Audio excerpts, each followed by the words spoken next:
이제 우리 하나님 아버지 앞에 우리 2023년도 7월 9일 주일이면서 성령 강림 7번째 주일 예배를 올려드리겠습니다. 다 같이 하나님 아버지 앞에 우리 사도신경으로 신앙을 고백드리겠습니다.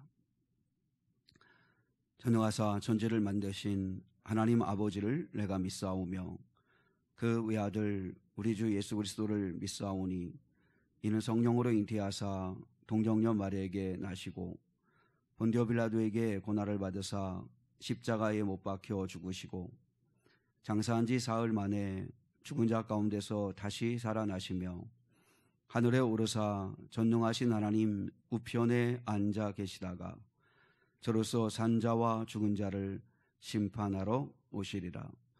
성령을 믿사오며 거룩한 공예와 성도가 서로 교통하는 것과 죄를 사하여 주시는 것과 몸이 다히 사는 것과 영원히 사는 것을 믿사옵나이다. 아멘. 하나님 아버지 앞에 우리 나 같은 죄인 살리신 주 은혜 놀라워 잃었던 생명 찾았고 광명을 얻었네. 우리 함께 찬양했습니다.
예배하기 위해서 왔습니다. 주님 내가 여기 있사오니 나를 보내소서.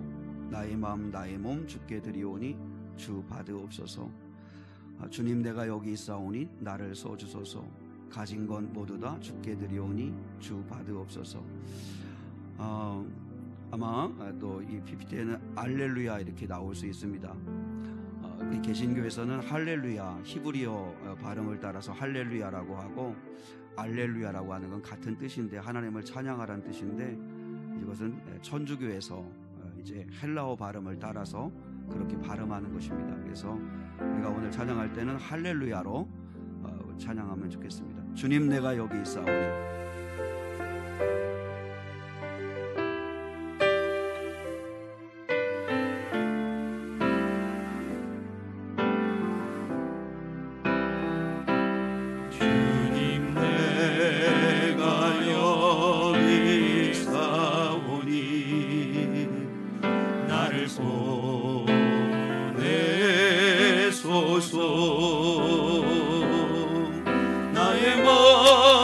나의 몸 주께 드리오니 주 받으옵소서.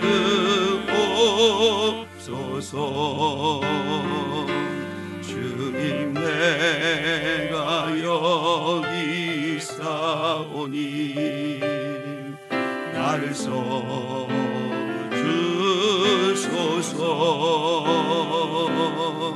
가진 것 모두 다 주께 드리오니 주 받으옵소서. 할렐루야 할렐루야 할렐루야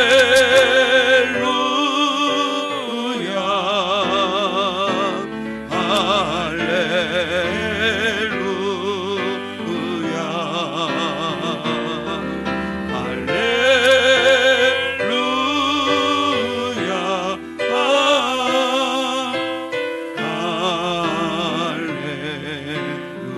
주님 내가 여기 있사오니 주님 내가 여기 있사오니 나를 보내소서. 나의 몸 주께 드리오니 주 받으옵소서.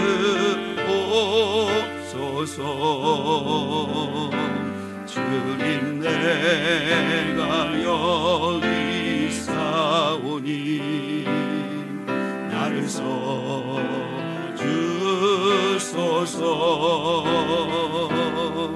가진 것 모두 다 주께 드리오니 주 받으옵소서. 할렐루야 할렐루야 할렐루야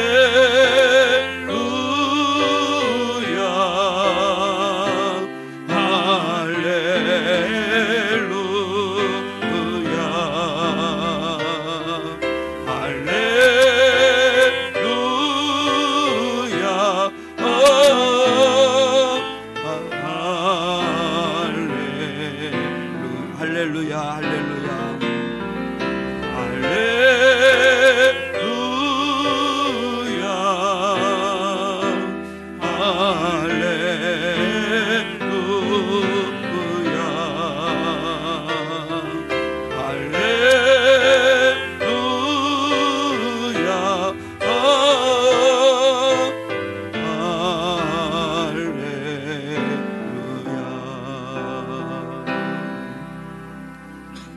좀 해주세요. 우리 같이 한번 이 시간에 우리 한번 합심해서 한번 기도하는 시간을 갖겠습니다.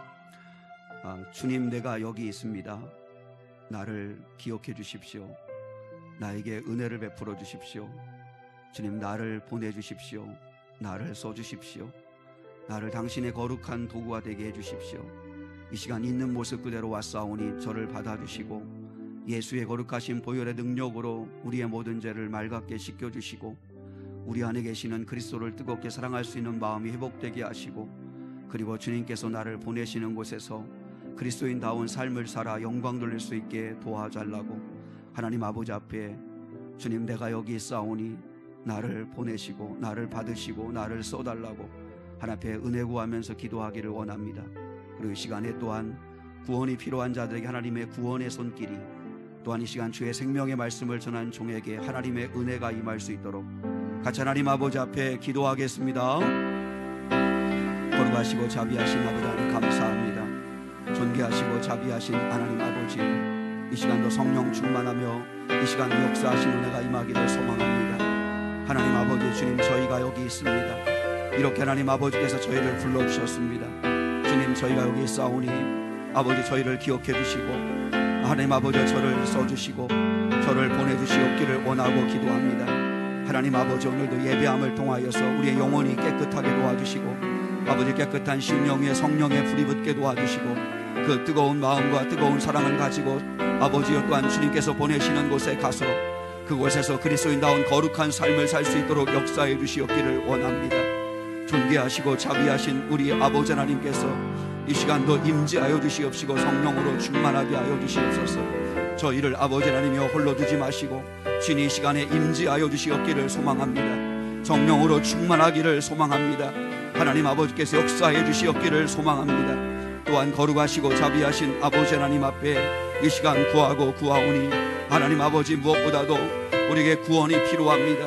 하나님 아버지 몸과 마음과 우리의 영과 우리의 삶 속에 하나님 아버지 악한 어둠의 권세를 덮지 않게 도와주시고 또한 주님 고통과 우겨쌈을 당하는 사는 성도들에게 하나님의 해방하심과 자유하심과 구원하심의 은혜가 임하게 도와주시옵기를 사모하고 원합니다. 이 시간 또한 하나님 아버지 앞에 구하오니 역사해 주시옵시고 성령으로 충만케 하여 주시옵소서. 이 시간에 아버지 종을 기억해 주시고 하나님의 생명의 말씀을 들고 섰사오니 하나님 말씀하여 주시옵기를 원합니다. 하나님의 말씀 앞에 우리 모두가 결단하게 도와주시고 하나님의 말씀 앞에 우리의 영혼이 살아나게 도와주시고 하나님의 말씀 앞에 우리의 삶이 거듭나게 도와주시옵기를 사모합니다. 하나님 아버지 역사해 주시옵시며 인도하여 주시옵시며 주님 도와주시옵소서. 주님 함께하여 주시옵소서. 오 주여 역사하여 주시옵소서. 할렐루야 할렐루야 할렐루야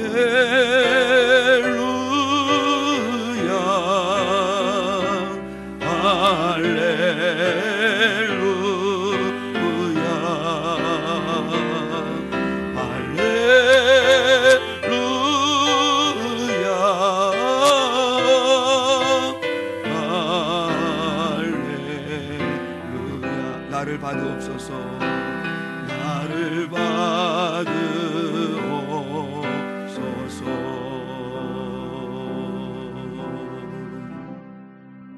주가 보이신 생명의 길 나 주님과 함께 상한 마음을 드리며 주님 앞에 나아가리. 나의 의로움이 되신 주 그 이름 예수, 나의 길이 되신 이름 예수, 우리의 길이 되시는 그 주님, 그 주님께서 우리가 아무리 암담하고 어렵다 할지라도 그 주님께서 생명의 길을 보여주시고 선한 능력으로 우리를 인도하여 주실 줄 믿습니다. 예수님만을 나의 길로 삼고 그분만을 붙들고 나가기를 사모하는 마음으로 이 찬양 함께 드리겠습니다.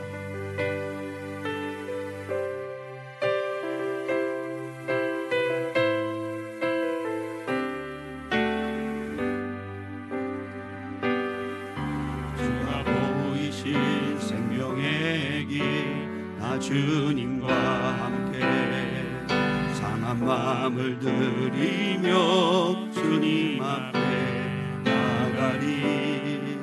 나의 의로움이 되신 주 그 이름 예수, 나의 길이 되신 이름 예수,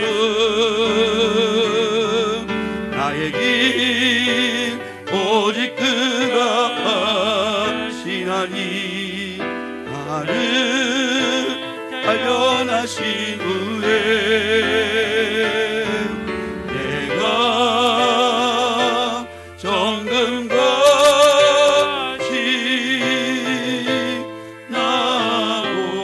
나오리라. 주가 보이신 생명의 길, 주가 보이신 생명의 길 나 주님과 함께 상한 마음을 들이며 주님 앞에 나가리.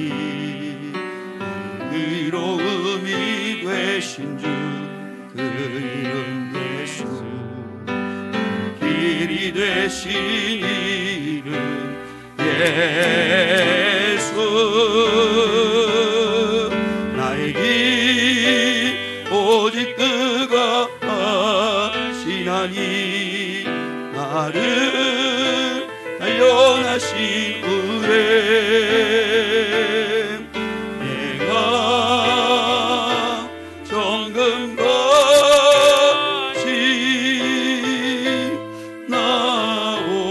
나오리라. 길 오직 그가 하시나니 나의 길 오직 그가 하시나니 나를 단련하신 후에 내가 정금같이 나오리라. 나의 길 오직 그가 하시나니 나를 단련하신 후에 내가 정금같이 나오리라.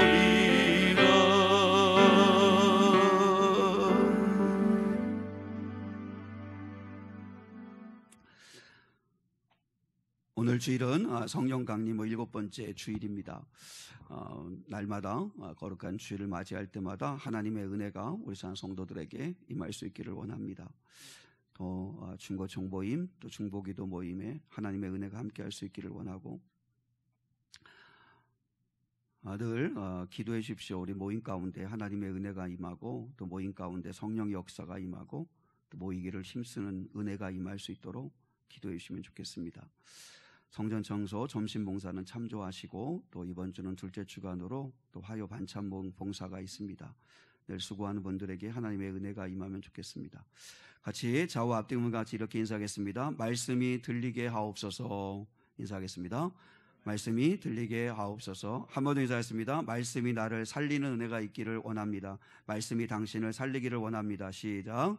말씀이 당신을 살리기를 원합니다. 네.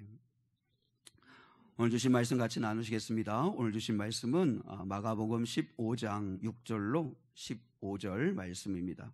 마가복음 15장 6절로 15절 말씀입니다.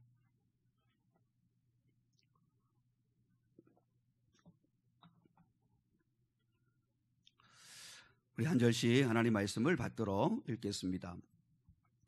명절이 되면 백성들이 요구하는 대로 죄수 한 사람을 놓아주는 전례가 있더니 밀란을 꾸미고 그 밀란 중에 살인하고 체포된 자 중에 바라바라 하는 자가 있는지라 무리가 나아가서 전례대로 하여 주기를 요구한대 빌라도가 대답하여 이르되 너희는 내가 유대인의 왕을 너희에게 놓아주기를 원하느냐 하니 이는 그가 대서양들이 시기로 예수를 넘겨준 줄 알미러라. 그러나 대서양들이 무리를 충동하여 도리어 바라바를 놓아달라 하게 하니 빌라도가 또 대답하여 이르되 그러면 너희가 유대인의 왕이라 하는 이를 내가 어떻게 하랴. 그들이 다시 소리 지르되 그를 십자가에 못 박게 하소서. 빌라도가 이르되 어찌미냐 무슨 악한 일을 하였느냐 하니 더욱 소리 지르되 십자가에 못 박게 하소서 하는지라.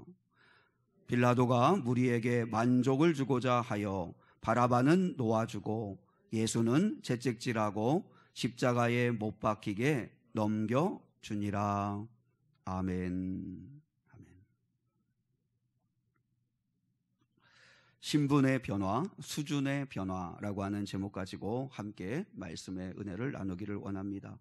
오늘도 하나님 말씀이 들려지고 여러분의 영혼이 살아나는 그런 은혜가 임했으면 좋겠습니다. 성경을 볼 때 가장 중요한 태도는 어떤 태도냐면 자기와 동일시하는 것입니다. 성경을 읽으면서 여러분이 스스로 이렇게 잣대를 들이대서 금을 그면 바른 태도가 아닙니다. 아무리 그래도 나는 바라바는 아니다. 나는 가룟유다 수준은 아니다. 이렇게 생각하면서 하나님 말씀에 금을 긋는 건 결코 하나님 말씀을 온전하게 보는 태도가 아니라는 거죠. 어떤 말씀을 우리가 대하든지 그 말씀을 볼 때마다 내 모습을 보고 바로 내가 이 사람이구나. 이렇게 말씀을 받아들일 때 그때 나에게 주시는 하나님의 음성을 들을 수 있다는 거예요. 오늘 설교를 들으시면서도 제일 명제는 뭐냐면 내가 바라바다. 내가 바라바다. 이렇게 한번 여러분이 스스로 같이 한번 고백해 보겠습니다. 제가 죄인인 바라바입니다. 시작. 제가 죄인인 바라바입니다. 라고 하는 것을 인정하고 그리고 하나님의 말씀을 들어야 오늘 말씀이 나에게 주시는 말씀이 될 수 있다는 거죠. 여러분, 하나님께서 우리에게 말씀을 주실 때 옛날 이야기 책을 주신 게 아닙니다. 그리고 이스라엘의 역사 이야기로 주신 것도 아니고 남들 이야기로 주신 것도 아닙니다. 바라바가 있었대. 가룟유다라는 사람이 있었대. 완전히 그냥 바닥인 인생을 살았대. 그렇게 남 이야기처럼 들으라고 하나님 말씀 주시는 게 아니라 바로 이 말씀 앞에 선 나 자신에게 하나님께서 들으라고 주시는 말씀이다 라는 생각을 가지고 하나님 말씀을 꼭 들을 수 있기를 주님의 이름으로 축복합니다. 우리나라도 대통령 권한으로 특별사면이라는 걸 시행합니다. 이제 명절이 되면 특별사면을 하잖아요. 근데 유대인들에게도 그런 전례가 있었다는 거예요. 그래서 이 당시에 가장 유명한 사형수 한 사람이 있었는데 그 사람이 바라바입니다. 바라바가 어떤 사람이었는가 오늘 본문에서 정확하게 소개하는데 7절 같이 한번 읽겠습니다. 7절입니다. 시작. 밀란을 꾸미고 그 밀란 중에 살인하고 체포된 자 중에 바라바라 하는 자가 있는지라. 자, 바라바가 로마 형법에 따라서 십자가에 달려 죽어야 할 사형수인 이유가 뭐였냐면 밀란을 꾸몄기 때문입니다. 다시 말하면 내란 선동죄죠. 이제 열심당원에 속한 사람으로서 내란을 선동했던 사람이었는데 근데 그 밀란을 꾸미는 그 과정에서 많은 사람들을 죽이는 살인자가 되어서 체포가 되고 결국은 죽을 날을 기다리는 사형수가 되었다는 것이죠. 아마 바라바는 그 당시에 아주 유명했던 죄수였던 것 같아요. 그래서 이제 본디오 빌라도가 이제 유대인들이 이제 그 명절이 되면 이제 제수를 놓아주는 그런 전례가 있는데 빌라도는 이제 예수를 놓아주려고 했고 근데 이제 대상들의 이렇게 뭐랄까요 사주를 받은 많은 사람들이 바라바를 요구하게 되죠. 바라바는 당연히 십자가에 달려 죽어야 할 죄인 중에 죄인이면서 사형수였습니다. 사람도 많이 죽이고 그리고 또 자신의 욕망에 따라 살았던 그런 사람이었습니다. 그런데 결과적으로는 그가 풀려났다는 거죠. 그가 살아났다는 겁니다. 이유는 하나입니다. 예수가 바라바 대신에 죽고 그리고 바라바는 당연히 죽어야 할 사람인데 풀려나게 되었다는 거죠. 그래서 오늘 본문의 메시지는 아주 단순 명료해요. 단순 명료한데 아무 죄 없으신 예수님이 죽고 마땅히 죽어야 할 사형수인 바라바는 극적으로 살아나게 되었다 하는 게 오늘의 메시지입니다. 본문에 보면 바라바가 살려고 몸부림을 쳤다거나 아니면 인간적으로 노력했다거나 그런 거 없어요. 자기 대신 예수를 죽게 하고 내가 살아야겠다 그렇게 노력하거나 그렇게 기대하거나 그렇게 바라거나 한 게 없어요. 상상도 할 수도 없는 일이 꿈같이 일어난 거예요. 바라바는 처음에는 영문도 몰랐어요. 바라바의 이름이 불려지는 순간 오늘이 내 마지막 날이구나. 여러분 사형수는 그렇잖아요. 사형 날짜를 미리 알려주지 않잖아요. 그리고 이제 그날 이름을 부르면 그러면 이제 그날이 내가 죽는 날이구나, 내가 마지막 날이구나 그렇게 아는 거죠. 그런데 꼼짝없이 이제는 죽는 날이라고 생각하고 이름이 불려지는 날 갔는데 근데 하는 말이 너는 자유다. 너는 이제 자유다. 넌 살았다. 알고 보니까 예수가 너 대신 죽고 그리고 예수 대신에 네가 풀려나게 되었다라는 이야기를 들었다는 거죠. 바라바는 어떻게 되었을까? 이제 많은 사람들의 관심이 있습니다. 근데 정확히는 모릅니다. 근데 전해지는 전승에 의하면 바라바는 십자가에 달린 예수를 보고 결국은 회심하고 증인이 되었다. 뭐 이렇게 얘기합니다. 그래서 스웨덴의 한 작가는 바라바라고 하는 아주 유명한 소설을 쓰기도 하고 그것이 안소니 퀸이라고 하는 유명 배우에 의해서 영화로 만들어지기까지도 했었는데 그러니까 예수님이 십자가에 몸짓기시고 그리고 십자가에서 피를 쏟으시며 죽어가는 모습을 보면서 바라바는 분명히 생각할 수 있는 거죠. 내가 저 자리에 달려서 죽어야 되는 건데 내가 예수의 저 자리에서 내가 십자가에 몸 찢기고 피 흘려 죽어야 될 나는 죄인인데, 근데 내 대신 예수가 죽는구나. 그렇게 생각을 했겠죠. 그리고 그것을 정말 깨달았다면 아마 전승의 그 말대로 그래서 회심하고 예수를 영접하고 예수를 증거하는 증인이 되었다고 그렇게 이야기합니다.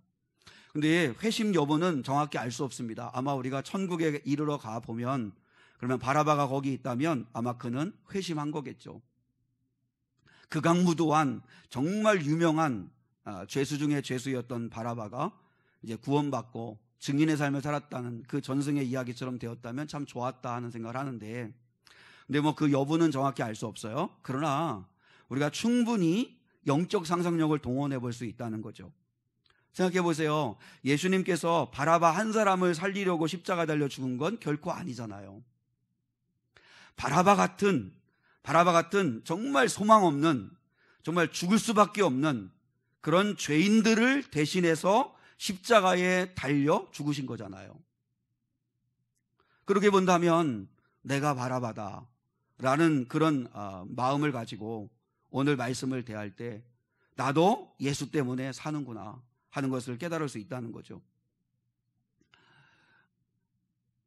나는 뭐 죄인이죠 이렇게 이야기하지만 정말 당신은 십자가에 못 박혀 죽을 수밖에 없는 극악무도한 죄인입니다 이렇게 얘기하면 발끈하는 사람들이 있습니다. 내가 죄를 짓긴 했지만 바라바 같지는 않다. 내가 뭐 사람을 죽였냐, 내가 뭐 사기를 쳤냐, 내가 뭐 음란하게 살기를 했냐, 난 나름대로 잘 살았다 그러면서 자기는 그렇게 가룟유다처럼 또 바라바처럼 뭐 그런 죄인은 아니다 이렇게 이야기할 수 있을지 모르겠지만, 그러나 죄가 있는 한 우리 모두는 다 죄의 삭은 사망이죠. 하나님께서 분명히 이렇게 말씀을 하였잖아요. 요한일서 1장 8절로 10절에 보시면 죄가 없다고 하는 사람들은 거짓말하는 사람들이라고 분명히 말씀을 했어요. 자, 같이 한번 읽어보겠습니다. 요한일서 1장 8절로 10절 같이요. 시작. 만일 우리가 죄가 없다고 말하면 스스로 속이고 또 진리가 우리 속에 있지 아니할 것이요, 만일 우리가 우리 죄를 자백하면 그는 미쁘시고 의로우사 우리 죄를 사하시며 우리를 모든 불의에서 깨끗하게 하실 것이요, 만일 우리가 범죄하지 아니하였다 하면 하나님을 거짓말하는 이로 만드는 것이니 또한 그의 말씀이 우리 속에 있지 아니하니라. 분명해요. 우리가 죄가 없다고 말한다면 우리는 하나님을 거짓말하는 자로 만드는 거고 우리 안에 진리가 없기 때문이고, 그러나 우리가 죄를 자백하면 그는 미쁘시고 의로우사 우리 죄를 사하시며 우리를 모든 불의에서 깨끗하게 하시는 분이시다 라고 말씀하고 있다는 거죠. 로마서에서 분명히 말씀했어요. 3장에서 의인은 없나니 한 사람도 없다. 그리고 죄의 삭은 사망이다. 분명하게 말씀했어요. 그러므로 내가 죄가 없다고 말하는 건 하나님을 거짓말하는 것을 만들고 하나님의 말씀을 거짓말로 우리가 만드는 거라는 거죠. 우리들이 예수님을 믿어야 되는 이유가 뭐죠? 우리 예수님을 믿어야 되는 이유는 내가 바라바와 같이 죄인이며 그리고 나는 이 죄로부터 구원받아야 할 사람이라는 것을 인정하기 때문입니다. 그래서 우리가 예수를 믿는 거죠. 구원받기 위해서 믿는 거죠. 구원이라는 것을 뭐 여러 가지로 설명할 수 있는데, 쉽게 말하면 내 힘으로는 절대로 빠져나올 수 없는 죄의 수렁에 빠져있는, 그래서 죽어가고 있는 것을 인정하는 것, 내가 죄인이라는 걸 인정하는 데서부터 시작되는 거죠. 그래서 저쪽으로부터, 하나님으로부터 반드시 죄의 수렁에 내 힘으로는 도저히 빠져나갈 수 없어 죽어가는 나를 하나님께서 밖으로부터 구원의 손길을 펼쳐주셔서 나를 건져주시는 것, 그게 구원이죠. 예전에 저 어릴 때 타잔을 보면서 자랐습니다. 참 재밌었던 것 같아요. 뭐 그 당시에는 뭐 볼 게 그렇게 많지 않았는데 뭐 수사반장, 수사본부, 웃으면 복이 와요. 뭐 이런 거 젊은이들은 아마 전혀 다 모를 텐데, 그리고 또 재밌는 외화 가운데 하나는 타잔을 보면서 자랐는데, 그 타잔의 이렇게 장면 가운데 보면 밀림 속에서 잘못 발을 디뎌가지고 늪에 빠지잖아요. 그러면 자기 힘으로 빠져나오려고 허우적거리고 막 몸부림을 치면 칠수록 점점점 늪으로 빠져들잖아요. 늪에서 빠져나오는 길은 하나밖에 없습니다. 밖으로부터 구원이 와야 됩니다.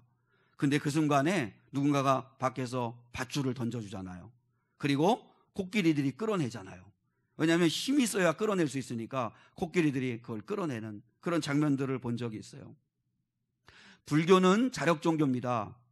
근데 기독교는 전적으로 타력 종교입니다. 타력이라는 게 뭐냐면 구원은 내가 수고하고 애쓰고 노력해서 얻어내는 게 아니라 전적으로 하나님으로부터 주어지는 은혜라는 거죠. 전적으로 하나님으로부터 주어지는 은혜. 그래서 기독교는 은혜의 종교라고 하는 이유는 뭐냐면, 그래서 기독교는 바라보는 신앙이에요. 바라보는 신앙. 끊임없이 하나님을 바라보는 거예요. 하나님께 구원이 오도록 하나님이 구원을 보내주시기를 끊임없이 우리가 고대하는 거예요. 유대인들이 구원자 메시아를 고대하듯이, 그러면 잘못된 메시아를 가지고 있었지만 우리가 끊임없이 내 영혼을, 이 영원한 생명을 잃어버리게 만든 이 죄로부터 나를 건져주실 구원자를 고대하는 거죠. 근데 그 구원자가 예수 그리스도시라는 거죠. 뿐만 아니라 내가 지금 우겨쌈을 당하고 있는 이런 환경 속에서 나를 건져주실 수 있는 주님의 능력을 고대하는 거죠. 그래서 기도하고, 그래서 예배도 하고 주님 바라보는 거죠. 우리는 구원이 필요한 자다. 근데 내 스스로는 도무지 구원할 수 없는, 그래서 구원은 반드시 하나님으로부터, 밖으로부터 와야만 하는 거고, 그래서 그 구원하심이 바로 하나님을 통해서 우리에게 오는 거죠. 그래서 여러분, 성경을 다른 말로 말하면 구원의 책입니다. 성경은 백과사전이 아닙니다. 그래서 우리의 일상생활에 답답하고 또 이렇게 잘 모르는 질문들에 대한 답을 다 주는 책이 아니고, 성경은 구원을 위한 책입니다. 구원을 위한 책. 그래서 구원은 어떻게 받는 것인가? 내가 어떤 존재였는데 어떤 과정으로 내가 구원함을 받고 어떻게 살아야 되는 것인가? 구원받은 백성이라면 어떻게 살아야 되는 것인가를 얘기하는 게 성경입니다. 자, 한 예를 들어볼까요? 로마서 8장 30절입니다. 자, 우리가 어떻게 구원을 받는가? 로마서 8장 30절 같이 한번 읽을게요. 시작. 또 미리 정하신 그들을 또한 부르시고, 부르신 그들을 또한 의롭다 하시고, 의롭다 하신 그들을 또한 영화롭게 하셨느니라. 자, 이 30절에 보면 구원의 4단계가 나와 있어요. 우리가 구원을 어떻게 받는가? 구원은 전적인 하나님의 은혜라는 것을 강조하면서 4단계를 이야기해요. 원래 구원의 단계는 5단계예요. 근데 한 단계는 빠져 있고 4단계만 밝히고 있어요. 교회 다니는 분이라면, 우리가 교회를 취미로 다니지 않는 한 구원받기 위하여 다닌다고 한다면 반드시 이 로마서 8장 30절을 기억하셔야 돼요. 하나님이 나를 어떻게 구원하여 내셨는가 하는 것을 반드시 우리가 알아야 돼요. 첫 번째가 예정, 미리 정하신 그들. 여러분, 이게 하나님의 선행하시는 은혜라는 건데요, 내가 어떤 액션을 취하기 전에 하나님이 나를 이미 선택하셨다. 언제부터요? 에베소서에 보면 창세전부터 나 같은 자를 하나님이 선택하셨다는 거예요. 선택, 예정하셨다. 그리고 부르셨다. 하나님이 불러주지 않으시면 이 자리에 우리 와 있을 수 없습니다. 이 예배하는 이 시간에 이 자리에 우리가 와 있을 수 있는 건 하나님의 부르심이라는 거, 부르심. 그걸 날마다 여러분 믿을 수 있기를 축복합니다. 그리고 부르신 그들을 또한 의롭다 하시고, 의롭다 여겨주시는 걸 칭의라고 이야기합니다. 로마서 1장 16절을 근거하면 이신칭의라는 말 들어보셨잖아요. 믿음에 의하여 칭의, 의롭다고 여겨주시는 것, 그게 칭의. 이걸 다른 말로 말하면 거듭나는 과정, 거듭났다. 그러니까 예수를 믿는 믿음을 보시고, 내가 마음의 문을 열고 예수를 내가 영접하고 마음으로 믿어 입술로 시인하면 하나님은 나를, 그 믿음을 보시고 칭의, 의롭다고 여겨주시는 거죠. 여기서 구원의 역사가 일어나는 거죠. 여기서 구원의 역사가 일어나는 거죠. 그래서 칭의, 의롭다고 여겨주시고 그리고 궁극적으로 영화롭게 하셨느니라. 완전한 구원이죠. 영광스러운 구원의 자리에 하나님의 나라에 이르게 하셨다. 근데 뭐가 하나 빠져 있어요. 성화의 과정이 빠져 있어요. 성화의 과정은 뭐죠? 성화의 과정은 내가 예수를 믿고 죽는 그날까지, 천국에 가기까지의 그 기간 동안의 신앙생활을 우리가 성화의 과정이라고 그래요. 근데 그건 빠져 있어요. 왜 빠져 있을까요? 이 네 가지는, 구원의 이 단계의 네 가지는 전적으로 하나님이 하시는 일이라는 거예요. 성화의 과정만 우리가 해야 될 일이고 이 네 가지는 전적으로 다 하나님이 하시는 거예요. 그래서요, 영어 성경으로 보면 주어가 다 하나님이에요. 주어가 하나님이에요. 하나님이 저와 여러분을 예정하셨고, 하나님이 저와 여러분을 부르셨고, 하나님이 저와 여러분을 의롭다고 하시고, 하나님이 저와 여러분을 완전한 구원, 천국으로 인도하신다. 근데 주어가 하나님인데 시제는 다 과거형이에요. 과거형이라는 말이 뭐죠? 확실하다는 거예요. 확실하다는 거예요. 예정했다. 그리고 영화롭게 너는 되었다. 다 의롭다고 여김을 받았다. 다 과거형이에요. 하나님이 구원은 누구도 침범할 수 없는, 누구도 방해할 수 없는 완벽한 하나님의 행하시는 일이라는 거죠. 그러면 문제는 이제 우리가 해야 될 일이에요. 우리가 해야 될 일. 우리가 해야 될 일은 바로 예수님을 날마다 바라보며 예수와 동행하는 거룩한 삶을 살아가는 이 성화의 과정, 예수 믿는 사람다운 책임과 의무를 다하는 삶, 그걸 우리가 해야 된다는 거죠. 남폭교회, 서울의 남폭교회 원로 목사님이신 박영선 목사님, 이분은 정말 많은 목회자들에게 이렇게 본이 되어지는 그런, 설교가 절대 쉽지는 않지만 참 깊이가 있는 그런 분이신데요. 이분이 구원을 아주 명료하게 정확하게 정리를 하셨어요. 그게 이제 오늘 설교 제목과도 같아요. 한번 여러분 따라하겠습니다. 그 주보에도 아마 있나요? 그 문구를 제가 써놓았을 거라고 생각하는데, 칭의는 신분의 문제이고 성화는 수준의 문제다, 이렇게 정의를 했어요. 자, 한번 따라하겠습니다. 칭의는 신분의 문제고 성화는 수준의 문제다.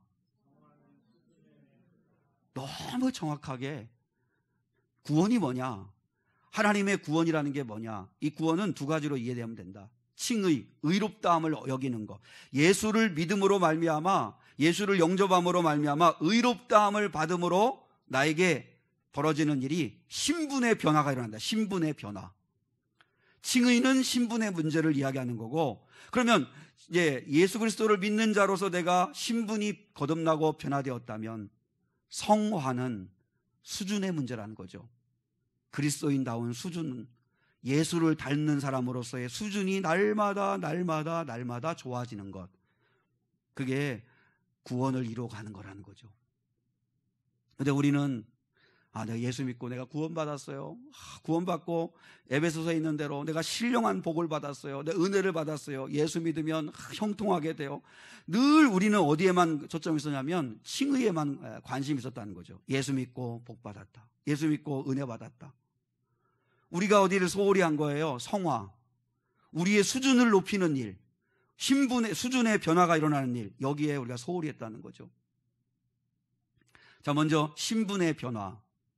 예수를 믿음으로 말미암아 우리에게 주어지는 신분의 변화는 뭐죠? 우리가 하나님의 자녀가 되는 거죠. 하나님의 자녀. 자, 요한복음 1장 12절 말씀 같이 한번 읽겠습니다. 시작. 영접하는 자, 곧 그 이름을 믿는 자들에게는 하나님의 자녀가 되는 권세를 주셨으니. 자, 예수님을 영접하는 자, 영접은 마음의 문을 열고 영접하는 것, 이 영접할 수 있는 마음도 하나님이 주신 거라는 거죠. 우리는 그걸 은혜라고 하는데, 아무튼 우리가 해야 될 일은 영접하는 자, 마음의 문을 열고 그 예수의 이름을 믿는 자들에게는 하나님의 자녀가 되는 신분의 변화가 있다는 거죠. 신분의 변화. 그래서 신자의 특권이 뭐예요? 신자의 특권은 신분이 달라지는 거예요. 하나님을 믿는 사람들에게 가장 큰 은혜가 뭐냐면 저와 여러분이 하나님의 자녀가 되는 거예요. 하나님의 자녀. 하나님께서 애굽에서 이스라엘 백성들을 불러내시잖아요. 이스라엘 백성들을 불러내시는 이유가 뭐예요? 이스라엘 백성들은요, 광야에서 조금만 힘들면 그러면 옛날 타령해요. 과거 타령해요. 애굽에 있을 때가 좋았어. 애굽에 있을 때가 좋았어. 근데 애굽에 있을 때가 좋았다고 그렇게 이야기하는 이스라엘 백성들의 애굽에서의 신분은 뭐예요? 신분은 노예예요. 종이에요, 종. 거기서 아무리 따뜻한 음식을 먹는 날이 있고 그래도 종이에요. 하나님께서 그들을 애굽에서 건져내셔서 구원해 주시는 은혜는 자녀 삼아 주시려고 하시는 거예요. 자유의 백성이 되게 하셔서, 그래서 새 땅, 새 하늘, 새 약속의 땅을 주셔서 거기서 자유인으로 하나님의 백성으로 하나님의 자녀로 살게 하시려고 구원하신 거였어요. 가나안이라는 약속의 땅을 주셔가지고 이제 이스라엘 백성들을 구원하셔서 가나안 땅을 향해 가야 돼요. 가야 되는데 아직 이들이 가나안 땅에 가서 언약 백성으로 하나님의 백성으로서 살 아직 준비가 안 돼 있어요. 그러니까 어떻게 하시는 거예요? 그래서 하나님이 광야를 통과하게 하셔서, 그게 성화의 과정이잖아요. 광야를 통과하게 하셔서 하나님의 자녀다운, 하나님의 백성다운 사람으로 변화시켜 가르치는 거죠. 근데 이스라엘 백성들이 어떻게 했어요? 과정이 힘들다고 툭하면 원망하고, 툭하면 불평하고, 툭하면 애굽으로 돌아가자고 그러고, 툭하면 애굽이 좋았다고 그러고, 늘 한다는 말이 하나님 믿어서 좋은 게 없다고, 예수 믿어서 뭐가 좋으냐고, 이렇게 광야에서 고생하는데 뭐가 좋으냐고. 근데 지금 그들이 잃어버린 게 뭐예요? 지금 가나안 땅을 향해 가고 있는데, 내가 여기서 개그처럼 해보려고 했는데, 가나안 땅을 향해 가고 있는데 근데 뭐라 해요? 이들은 왜 광야냐 이거예요. 왜 광야냐 이거예요. 광야는 과정인데 목적지를 잃어버리니까 지금 애굽에서 불러내셔서 나는 너희를 생고생 시키려고 불러낸 게 아니라 가나안 약속의 땅, 거기로 들어가게 하셔서 거기서 내가 너를 새 백성, 내가 언약 백성, 내 진정한 하나님의 백성으로 너희들을 세워 주려고 내가 너희를 불러냈다는 걸 알고 가야 되는데, 과정이 힘들다고, 툭하면 원망하고, 툭하면 예수 믿는 게 더 좋은 게 없다고, 그렇게 하는 게 우리잖아요. 여러분, 우리가 잊지 말아야 돼요. 환경과 조건으로 보자면 신자보다도 불신자가 훨씬 더 좋을 수 있어요. 그러나 불신자들은 자녀가 아니에요. 물론 하나님은 그 불신자들도 여전히 사랑하셔서 햇빛과 비를 내려주시지만, 그러나 그들은 자녀는 아니에요.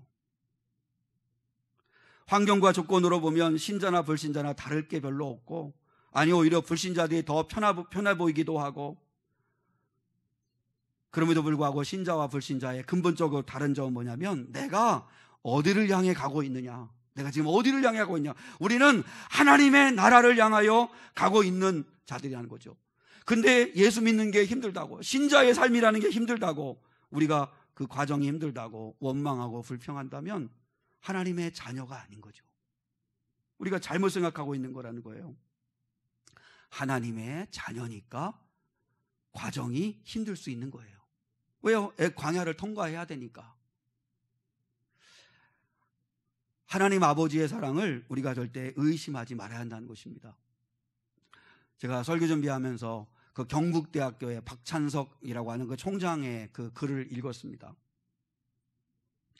그 아버지의 사랑을 미처 깨닫지 못했다는 이야기를 이제 하는 내용인데요. 아마 우리 성도들도 아마 들어보신 분 있고 읽어보신 분 있을지 모르겠는데, 나의 고향은 경남 산청이다. 지금도 비교적 가난한 동네다. 그러나 아버지는 가정형편도 안 되고 머리도 안 되는 나를 대구로 유학을 보내요. 나는 대구 중학을 다녔는데 공부가 하기 싫었다. 1학년 8반 석차는 68명 중 68등 꼴찌를 했다. 방학을 맞아서 부끄러운 성적표를 가지고 고향에 가는 어린 마음에도 그 성적표를 아버지께 내밀 자신이 없었다. 당신은 교육을 받지 못한 한을 풀기 위해서, 자식을 통해 그 한을 풀기 위해서 그 어려운 형편에도 끼니를 제대로 잊지 못하는 소장농을 하면서도 아들을 중학교에 보낼 생각을 하셔서 그 나를 이렇게 보내었는데, 내가 꼴찌라고 하는 성적표를 아버지께 내밀 엄두가 나지 않았다는 거죠. 그래서 잉크를 가지고 이렇게 68명 중에 68등이라고 하는 이 성적표를 68명 중 1등으로 이렇게 고쳐가지고 아버지께 보여드렸다. 아버지는 보통 학교도 다니지 않았으므로 내가 1등으로 고친 성적표를 알아차리지 못할 것으로 생각했다.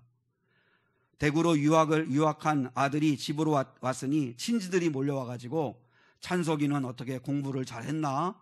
이러면서 물었다. 아버지는 앞으로 봐야지, 이번에는 어쩌다가 1등을 했는가 배, 이렇게 말을 했다. 그때 친지들이 명순이는 자식 하나는 잘 뒀어, 1등을 했으면 책거리를 해야지, 이제 격려의 잔치죠. 당시 우리 집은 동네에서 가장 가난한 살림이었다. 이튿날 강에서 멱을 감고 돌아오니 아버지가 한 마리뿐인 돼지를 잡아 동네 사람들을 모아놓고 잔치를 하고 있었다. 그 돼지는 우리 집 재산 목록 1호였다. 기가 막힌 일이 벌어진 것이다. 아버지 하고 불렀지만 다음 말을 할 수가 없었다. 그리고 달려나갔다. 겁이 난 나는 강으로 가 죽어버리고 싶은 마음에 물속에서 숨을 안 쉬고 버티기도 했고 주먹으로 내 머리를 내려치기도 했다. 그리고 충격적인 그 사건 이후에 나는 달라졌다. 항상 그 일이 머리에 맴돌고 있었기 때문이다. 그로부터 17년 후 나는 대학 교수가 되었다. 그리고 나의 아들이 중학교에 입학했을 때, 그러니까 내 나이 45살 되던 어느 날 부모님 앞에 33년 전의 일을 사과하기 위해 어머니, 저 중학교 1학년 때 1등 했던 건요 하고 말을 시작하려고 하자 옆에서 담배를 피우고 있던 아버지께서 알고 있었다.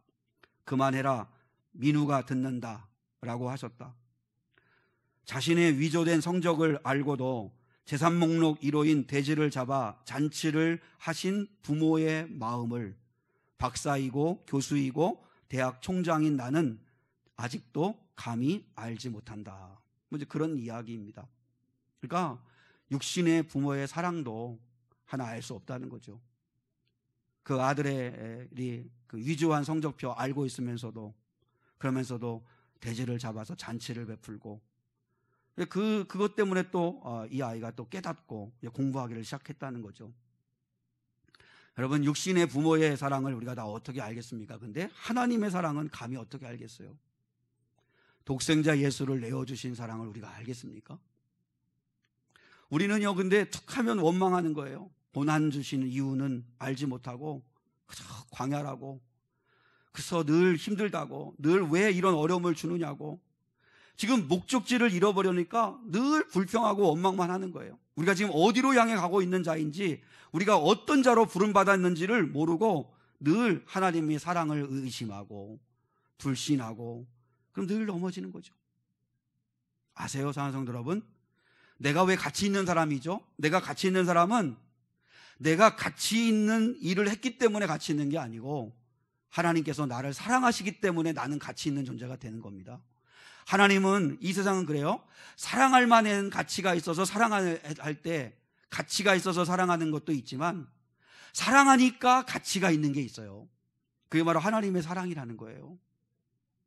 사랑할 만한 실력이 있어서 나를 사랑해 주시는 게 아니고, 하나님이 나를 사랑해 주시니까 나는 존재가 가치 있는 존재가 되는 거죠. 여러분, 그러면 우리가 해야 될 일이 뭐예요? 우리가 예수를 믿음으로 말미암아 우리의 신분이 바뀌었다는 사실을 기억하고 바라바를 생각해 봐요. 바라바가 정말 예수님의 사랑을 알고 예수 때문에 내가 살았구나, 예수가 십자가에 저 몸찢겨 죽는 저 자리에 내가 죽어야 되는데 예수가 대신 죽었구나, 그래서 내가 이렇게 풀려났구나, 그 예수님의 죽음의 의미를 깨닫고 거듭날 수 있었다면, 회심할 수 있었다면 아마 바라바는 이전과는 다른 수준 있는 삶을 살지 않았겠어요? 하나님께서 우리에게 요구하시는 삶은 수준의 변화입니다. 이제 아마 일부 예배에 참여하신 우리 성도들은 이미 예수님을 믿고 다 거듭난 사람들, 예수 믿는 사람들입니다. 그럼 이제 중요한 건 우리에게 수준의 변화죠. 수준의 변화. 그게 성화입니다. 성화. 날마다 주님을 닮아가는 자로서 우리의 삶은 수준이 달라져야 된다는 거죠. 신데렐라가 이혼했다는 이야기 아십니까? 여러분, 신데렐라가 왕자와 행복하게 결혼하여 행복하게 살았더래요. 이렇게 동화는 끝나지만, 근데 한번 생각을 해보세요. 신데렐라의 결혼 생활이 어땠을까? 결혼 생활이 어땠을까? 하루아침에 신분이 바뀌었어요. 자기가 왕비가 됐어요. 왕자의 아내로 이제 왕후가 될 사람이에요. 이제 왕궁의 법도를 익혀야 되고 왕비로서의 수준 있는 삶을 살아야 되는데, 근데 신데렐라 콤플렉스라는 말 아시죠? 신데렐라가 결국은 이 수준 차이를 극복하지 못하고 열등감과 콤플렉스에 시달리다가 결국은 이혼하고 말았을 거라고 이제 그렇게 추측을 한다는 거죠. 여러분, 신분이 바뀌면 거기에 따라오는 게 뭐예요? 그에 합당한 수준을 요구하는 거죠. 삭개오 보세요. 삭개오는 수준 이하의 사람이었어요. 돈밖에 모르는 사람, 남 등쳐먹고라도 어떻게든지 돈을 뜯어내는 사람, 로마에 갖다 정당하게 갖다 바칠 거 바치고 나머지는 자기 주머니 채우는 사람, 얼마나 악독하고 얼마나 머리가 비상했는지 세리장이 되었어요. 세리장. 그것도 여리고라고 하는 큰 도시의 세리장이 되었으니까 얼마나 세금을 많이 걷었겠어요? 근데 그가 부자가 되었다고 했어요. 수준 이하의 삶을 살았던 사람이었어요. 근데 그가 예수를 만났어요. 예수를 만나고 나니까 어떻게 되었어요? 주님, 제가 제 재산의 절반을 가난한 자들에게 나눠주겠습니다. 그리고 혹시 남의 것을 거짓말하여 내가 사기쳐서 불법적으로 내가 취한 이득이 있다면 4배로 갚겠습니다. 수준이 달라졌어요. 예수를 만나고 나서 삭개오의 수준이 완전히 달라졌어요. 자기 성공, 자기 이익, 자기 꿈을 추구하는 삶만을 추구했던 사람이었는데, 근데 예수를 만나고 나서는 이제 남을 유익하게 하는 삶, 남에게 흘려보내는 삶으로 바뀌었어요. 우리 삶도 2가지 중에 하나예요. 나의 성공, 우리 가정의 든든함, 우리 자녀들의 성공, 늘 나 자신의 성공을 추구하는 삶이 있어요. 근데 거기에서 이제 우리가 예수를 만났고 주님을 좀 믿고 따른다면 수준이 조금은 좀 달라져야 되잖아요. 남을 유익하게 하는 삶, 남을 좀 더 이렇게 살리고 배려하는 삶으로 우리의 수준이 좀 달라져야 된다는 거죠. 연탄긴이라고 하는 그 책을 쓰신 이철환 작가라는 분이 있잖아요. 아주 좋은 신실한 믿음의 사람인데, 그 이철환 작가의 못난이 만두 이야기 아십니까? 못난이 만두. 그 만두가게 사장님이 있었는데, 그 만두가게 사장님, 그 만두가게는 그 조그만 어린아이 하나가 늘 아주 깨재재한 형색을 한 그 어린아이가 늘 찾아와요. 이유는 뭐냐면 그 아이의 아버지가 일찍 돌아가시고 엄마마저 이제 몸져 누워가지고 너무너무 가난하게 살아가는 그 아이인데, 이 만두가게 아저씨가, 야, 이 만두가 옆구리가 터져가지고 이거 상품성도 없고 누구 줄 수도 없고 버리느니 네가 와서 먹어라. 그래서 이제 그 아이는 매일마다 이제 만두를 쪄내는 시간쯤 되면 이제 찾아와가지고 만두가게에서 만두를 먹는데, 근데 이 못난이 만두를 이제 얻어먹는 거죠. 그리고 이제 집에도 가서 엄마도 갖다 주고 그렇게 하는 건데, 어느 날은 이 만두가게 사장님이 오늘은 못난이 만두가 10개밖에 안 나왔네. 아무리 노력을 해도, 아무리 실력 있게 해보려고 해도 자꾸 못난이 만두가 나오네. 옆구리 터진 만두가 나오네. 그러면서 그 아이한테 이렇게 주는 거예요. 그럼 가져가서 엄마가 먹고 자기도 먹고. 근데 사실은 이 못난이 만두는 이 만두가게 사장님이 이 만두를 만들 때 옆구리를 2번, 3번, 4번 꼬집어가지고 일부러 터뜨리는 거예요. 이 아이의 자존심을 상하게 하지 않으려고 일부러 못난이 만두를 만드는 거죠. 그러면 아내한테도 잔소리 안 듣고 그 아이에게 이렇게 주어서 하루에 한 번이라도 좀 만두를 먹을 수 있도록 그렇게 배려한다는 거죠. 여러분, 그리스도인의 삶이라는 게 그런 거죠. 못난이 만두를 만들어낼 수 있는 그런 수준, 따뜻함, 그게 그리스도인에게 요구되어지는 삶이라는 거죠. 여러분, 그 못난이 만두 이야기에서 그 이야기를 하는 거예요. 그 따뜻함, 그 마음, 그 배려하는 마음, 이 흘려보내려고 하는 마음, 그 마음이, 그 수준이 그게 우리 그리스도인의 삶이었으면 좋겠다 하는 이야기를 하는 거죠. 자녀들 신앙교육에 고민이 많죠. 그래서 좋은 교육 프로그램이 있는 교회를 찾아가는 부모들이 있습니다. 다음 세대를 위해서 좋은 시설을 투자해주고, 그리고 또 교육부에 물질 지원을 아끼지 않는 교회도 있고, 그래서 좋은 건 먹이고 좋은 데 데려가서 재밌게 해주고, 물론 그거 참 좋아요. 자녀들의 신앙교육을 위해서 열심히 하는데, 근데 그게 전부라고 하면 그럼 자녀 신앙교육을 우리는 돈으로 하려고 하는 거죠. 여러분, 진정한 자녀들의 신앙교육은 부모들이 믿음으로 사는 모습을 보여주는 겁니다. 보여주는 사람이 있어야 애들이 따라갈 거 아니에요. 우리는요, 믿음으로 살려고 하지는 않고 다 돈으로 해결하려고만 해요. 성화의 모습을 보여줘야 합니다. 믿는 사람의 수준을 보여줘야 됩니다. 나도 우리 교회 권사님처럼 저렇게 믿어보고 싶다. 우리 교회 장로님처럼 저렇게 되어보고 싶다. 도덕성, 인격, 그리고 윤리는 가르쳐서 깨닫게 되는 게 아니랍니다. 도덕성, 인격, 윤리는 보여줘야 된답니다. 보여주는 거죠. 사는 걸 보여주는 거죠. 봐봐요. 예수를 10년, 20년, 30년 믿는 어른들이요, 다음 세대의 아이들한테 예수 믿어가지고 뭐 별로 좋은 것도 없더라 하는 그런 모습을 보여주는데, 다음 세대 아이들이 어떻게 교회에 남아있겠습니까? 다 떠나지.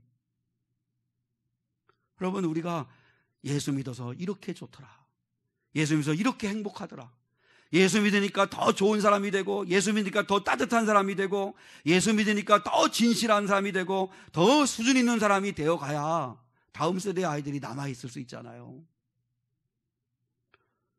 그럼 오늘 하나님께서 바라바를 통해서 우리에게 주는 메시지, 바라바는 예수 때문에 살았습니다. 그 사실을 정말 알았다면 그는 회심했을 거고, 그러면 신분이 달라졌을 거고, 그러면 그에 합당한 수준 있는 삶을 살아내야만 한다는 거죠. 그렇다면 오늘 우리도 똑같습니다. 내가 바라바입니다. 나는 내 죄값으로 인해서 죽을 수밖에 없는 죄인이었습니다. 그런데 예수 때문에 살았습니다. 예수 믿고 의롭다함을 얻고 하나님의 자녀로 거듭나게 되었습니다. 이제 신분이 바뀌었습니다. 그렇다면 이제 우리의 숙제는 이제 수준의 변화입니다. 수준의 변화. 예수 믿는 목사의 수준, 사모의 수준, 장로, 권사, 집사의 수준, 교회 다니는 사람의 수준, 교인의 수준, 좀 수준이 있어야 되잖아요.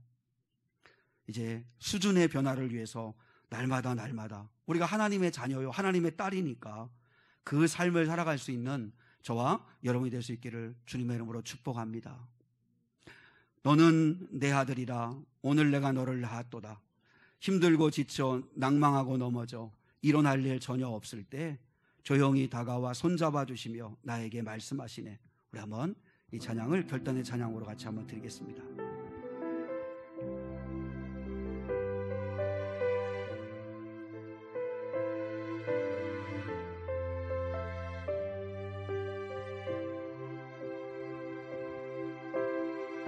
힘들고 지쳐 낭망하고 넘어져 일어날 힘 전혀 없을 때에 조용히 다가와 손잡아 주시며 나에게 말씀하시네. 나에게 실망하며 내 자신 연약해 고통 속에 눈물 흘릴 때에 모증한 그 손길 눈물 닦아주시며 나에게 말씀하시네. 너는 내 아들이라. 오늘날 내가 너를 낳았도다. 너는 내 아들이라. 잘 사랑하는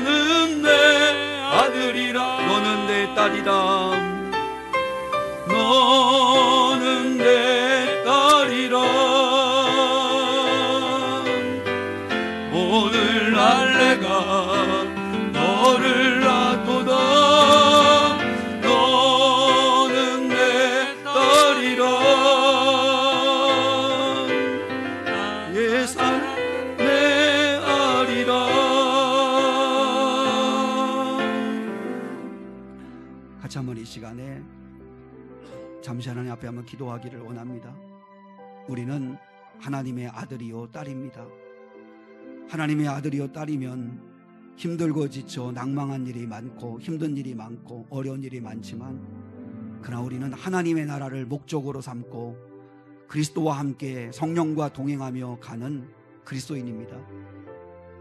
하나님의 자녀로 살아가는 이 길이 광야길과 같지만 절대 광야가 전부가 아니고 과정이란 사실을 우리가 잊지 않았으면 좋겠습니다.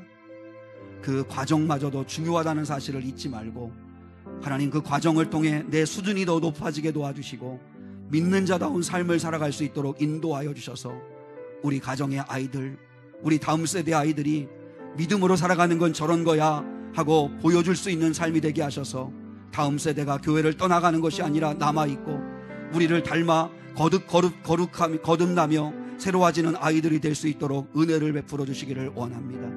그런 은총을 우리 교회에 베풀어 주기를 사모하는 마음 가지고 우리 같이 한번 기도하겠습니다.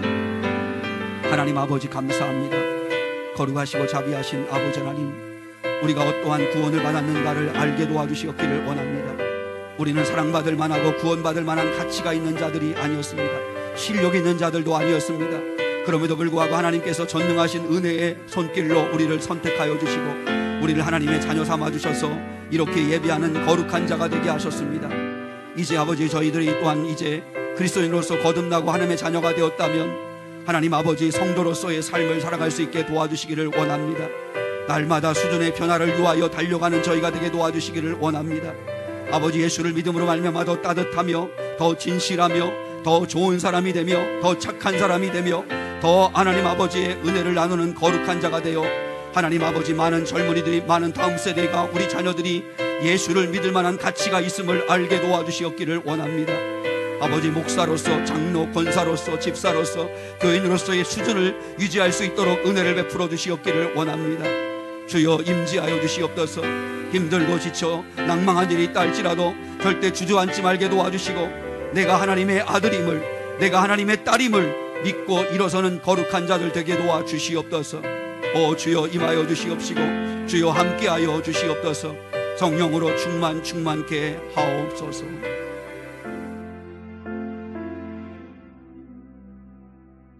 지금은 우리 주 예수 그리스도의 은혜와 하나님 아버지의 극진하신 사랑과 성령의 하나님 함께하심과 동행하심과 인도하심과 교통하심이 하나님의 아들이요 딸로 자녀로 부름받은 저희들 이제 그에 걸맞는 수준 있는 삶을 살아 하나님께 영광 돌리기 원하는 예배자들 위에 하나님 앞에 귀한 몸과 마음과 물질을 다하여 드린 성도들 위에 이제로부터 영원까지 함께 하시기를 간절히 축원하옵나이다. 아멘.